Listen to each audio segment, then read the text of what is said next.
Did you guys know there were 2 real Love Boats? Because we didn't. John didn't. I watched the real Love Boat. And then sent us the wrong one. And they watched Real Love Boat Australia. It was hilarious. The video was great because we were talking about the wrong 2 things. different shows. I had no idea what they were talking about. I'm wondering what was going through your head when we're talking. Yeah. The best part is, they're hooked now. And they're going to watch the whole series. No. Hooked. No. All right.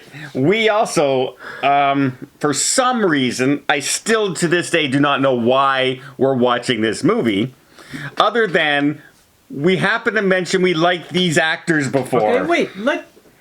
Let's set this up properly, okay? Okay. I will do the intro. Here he goes.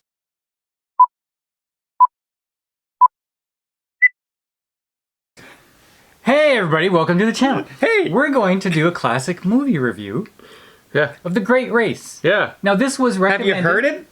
This was recommended to us by a viewer who said, oh, you watched Some Like It Hot? You like Tony Curtis and Jack Lemmon? Well, they're also starring together in this movie. Yeah. 1965 Yeah. with Natalie Wood. And before we get into all of your... this Oh, your movie- word vomit. This movie was said to be the funniest American comedy of all time. It won an Oscar, was nominated for 4 more, and has an entire list of other awards that it has won. Okay? Let's go into it with the frame of mind that this is a wonderful movie at the time. Okay? At the time. Step into our time machine. Okay, so set up the plot of the movie first. Without judgment, the plot of the movie.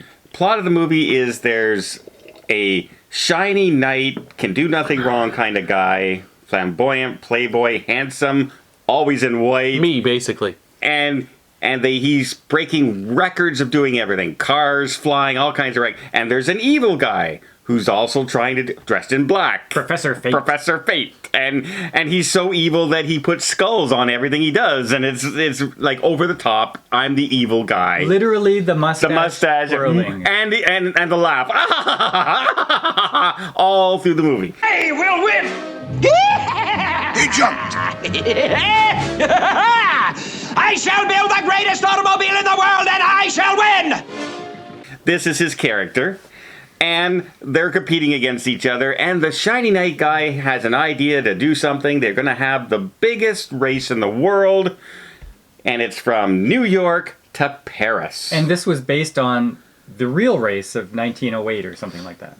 Something like that. And Natalie Wood is a feminist reporter. She wants to become the first female reporter. No one will give her a chance, and she kind of muscles her way in and gets included in the race. I've never been so happy for 2-time playback as I was when I was watching this. This is a long movie. Yeah, it is 2.5 hours. 2 hours, 40 minutes. Yeah. And not only that, but there's an intermission. Yes. And there's an introduction Oh, yeah. orchestral score. Yes. They do that. That used to be the way, because you used to go to the theater, and a lot of the times it would be a live orchestra playing in those periods. So at the time, this was a $6 million movie budget that ballooned to $12 million movie. So they wanted to replace the director because he was going crazy spending money. They kept him, but this was a grand movie at the time. Yeah. Now, Blockbuster. I highly remember this movie as a kid. You do? I do. I remember this movie as a kid, and I remember loving it as a kid, as a child. Really? You saw this before, Yes. and you loved it. Yes. The over-the-top, the over-the-top evil guy I thought as a kid was when they keep blowing themselves up by firing the cannon, the goofiness in the submarine, It starts off with 20 minutes of like Coyote Roadrunner, Spy versus it's exactly Spy. what it was. And think about it, Bugs Bunny Roadrunner was big back then at the time as well. Coyote. Up, you idiot! Ah! Too much weight!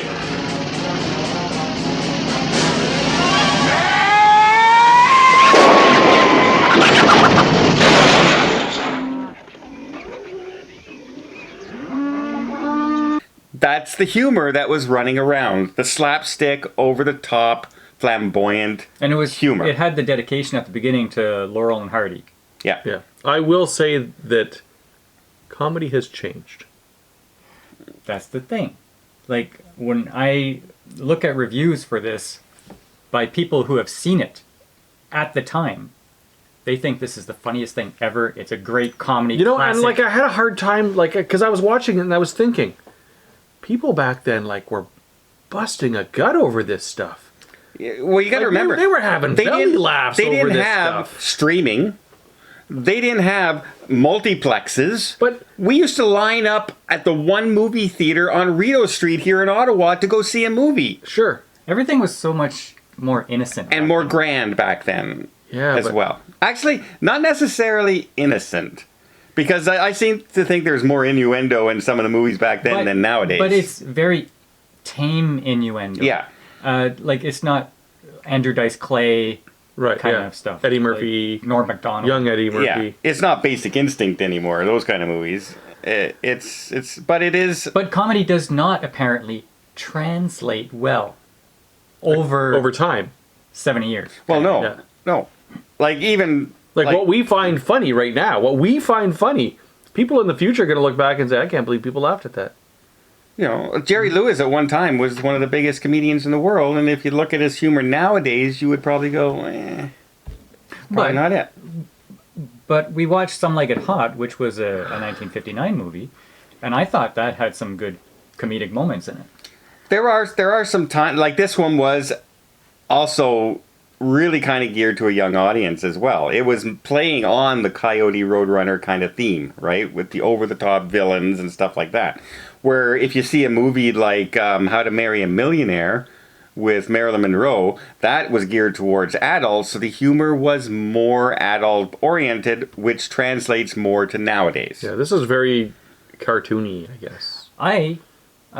While I do like the actors that were in it, I didn't like them so much in this, but I did like, I'm not going to remember his name. I did like Max, Professor Fate's henchman, who was Columbo. Peter Falk. Yeah, it was Columbo. That's who it was. That's Yeah. Peter Falk. And I said, he's really good in this. And one of the sight gags that I read was when Professor Fate and Max were looking in the distance. Professor Fate had the telescope, and Columbo had, or Falk had the binoculars. And that was an inside joke because he only has the one eye, right? The Yeah. other is a glass eye. So Okay. he was a good character. He was funny. The rest of them, I could have done without him, really. Yeah. Well, I mean, they spent 28 minutes on an iceberg, it seemed, right? Yeah. Like, things went on a long time. We did not get to the Great Race until the 21-minute mark of the movie. The rest was just them racing and then trying to blow each other up, kind of thing. Like a Spy versus Spy from Mad magazine. It didn't translate to now. Right. I did like the comedy in the newspaper office between the head of the newspaper and his wife. Like, he's kind of like whipped and he has to deal with the feminist stuff, and like there were little bits and pieces that were funny. Does your wife wear silk stockings? I won't discuss such an intimate subject. She does, and they're very expensive. But has she ever raised her skirt for you and shown her calf? A woman's leg in a silk stocking can be quite alluring. Shh, Miss Mc... Dubois, Maggie Dubois, I can see that you have never seen a woman's leg in a silk stocking. Never, never in your whole life. But overall, I didn't find much of it at all. I mean, you don't see many movies today where there's like a riot in a brothel. Like, Thanks for that. did that not seem out of place to you? No, but it did seem very long to me. It was long. Yeah.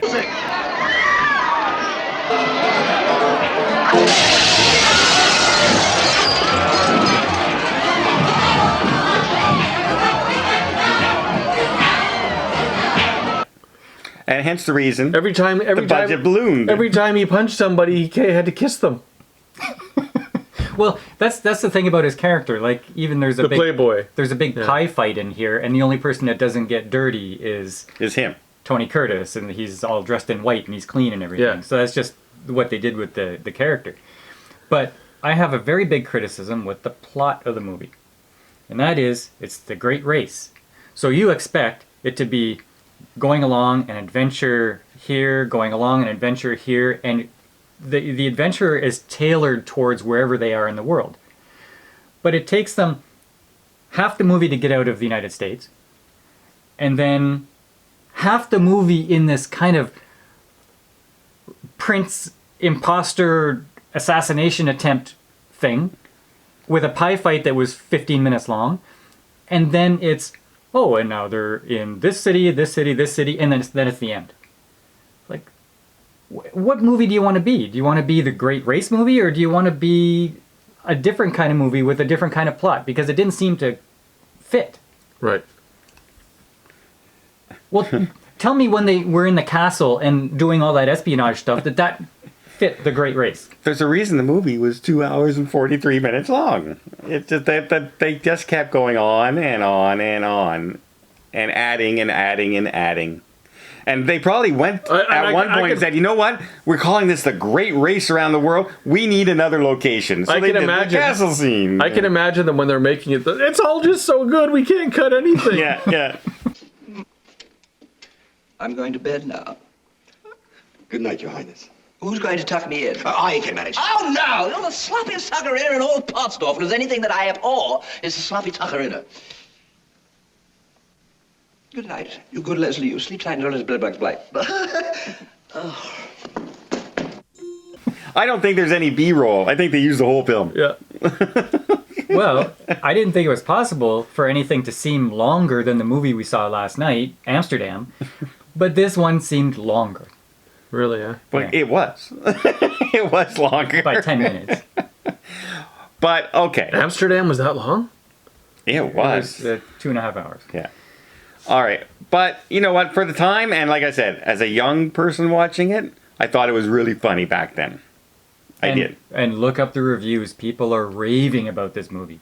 Now, one scene I remember distinctly as a kid, because as soon as the scene started to happen, I remembered it in my head and I knew it was going to happen, is when they're driving, the race first starts and he says, car number 2 is going to have this happen, and then car number 2 goes off the road. And then car number 3, the engine's going to fall apart, and you see the engine fall apart. And then car number 5, the whole transmission's going to fall out, and the guy's, hey, we're car number 5, and it breaks down. Yeah. I remember that as a kid and thought that was hilarious and funny, that he sabotages his own car. Well, this came out when you were 3 years old. Were you watching it when no, but it's, you know, things played back then for years. Yeah. You know, I mean, every year you would see The Wizard of Oz, you would see It's a Wonderful Life. It always played, right? This is one of those movies that was playing all the time as a kid. All right. Yeah, I can't say that this is one of my favorite movies that we've reviewed, classic-wise. I feel like the longer the movie, the less I like it. That's because your attention span is TikTok. Yeah. Possibly. And trust me, your wife feels the same. That's why Paul has nothing to worry about.